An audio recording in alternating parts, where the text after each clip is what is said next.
Ang tanong ng isa nating masugid na taga-subaybay, Idol, ano ba ang mga lock ng alahas na hindi dumidikit sa magnet? At iyan po ang ating pag-aaralan sa video natin ito.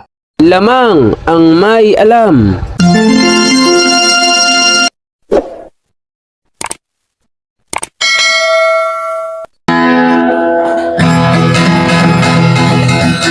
Ginto pilak ang trabaho ko, pagpilatis ng ginto'y eksperto ko. Magandang panahon po sa inyo mga kaibigan ko, dito po sa ating channel, More Than Treasures. Kumusta po kayong lahat? Nawa ay nasa mabuti kayong kalagayan at lagi pong ligtas sa anumang sakit at karamdaman. Sa video po natin ito ay ating sasagutin at pag-aaralan ang isa pong katanungan ng masugid nating taga-subaybay na si Kevin Ruanto. Ngunit bago po yun, shoutout sa ating masugid na taga-subaybay kay Masbate Gold Scrap. Shoutout sa iyo, kaibigan. So, tuloy po natin ang katanungan ni Kevin Ruanto. Idol, ano ba ang mga lock na hindi dumidikit sa magnet? So, ang tinutukoy niya po dito ay lock ng mga alahas.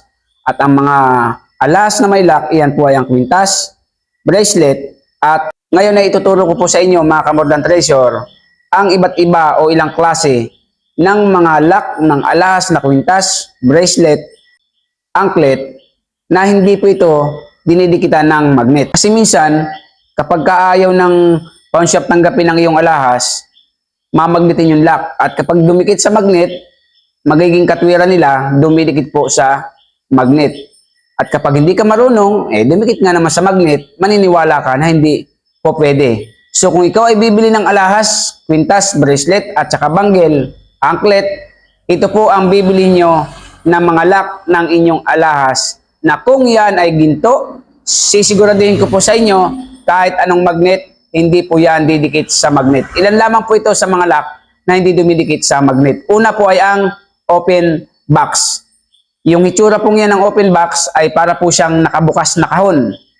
Napakatibay po niyang open box na yan sapagkat sa gilid niyan may dalawa pa pong nakakawit sa kabilaan. Bukod sa sinasaksak po yung pinakanlock, sa kabilang gilid pa, left and right, mayroon po yung lock na isinasabit. Kaya napakatibay po niyan. At yan po ay hindi dinidikitan ng magnet. Pangalawa ay ang toggle. So ito po kasing toggle na kung tawagin ay pumipihit-pihit, nagpapalipat-lipat ang kanyang lock. Kung baga man ay gumagalaw, yan po ang pangalawang klase ng lock na hindi namamagnet. Toggle. Pangatlo ay hook and eye. Pag sinabing hook and eye, ito po yung kawit at mata. Meron po siyang pangkalawit at meron po siyang mata sa gilid. Kasunod, kung tawagin ay hook, para po siyang kawit, yung pangkawit ng isda, hook. At ang kasunod po ay ang fold over. Ibig sabihin, ito po ay natitiklop. Yung pinakanlock niya, tinitiklop lang po ng ganon para po mag-lock. At yan po ay hindi din na mamagnet. Kasunod po ay ang barrel.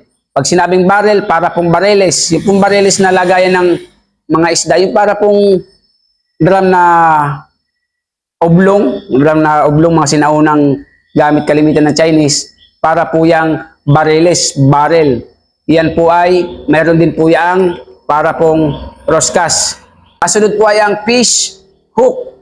Ibig sabihin, para po siya pangkawit ng isda, tapos meron po siyang parang isda po nakatabi. Yun po ay kinakawit doon sa parang isda, kaya tinawag na fish hook. Ano po? At ang panghuli ay ang buckle. So yung buckle po, yung parang buckle ng ating sinturon sa mga kalalakihan, sinusuksok lamang po yan, kaya yan po ay hindi dinidikitan ng magnet at yan po ay matibay. Nawa po sa nagtanong nito kay Idol Kevin Ruanto ay nasagot ko ng malinaw ang iyong katanungan. At kung nagustuhan niyo po sa mga bagong dating ating channel, pakisubscribe po ang ating channel, pakihit niyo po notification bell upang lagi po kayong update sa ating mga bagong videos. At kung nagustuhan niyo nga, paki-like and share. At kung may katanungan, comment po kayo sa ating comment section.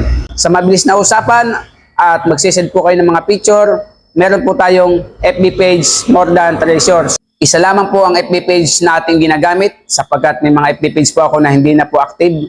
Dito po tayo nakikipag-usap sa ating mga subscriber. At sa mga nagbebenta at request, dito din po tayo nag-uusap. Maraming po salamat. See you in our next video. God bless po. Lamang ang may alam.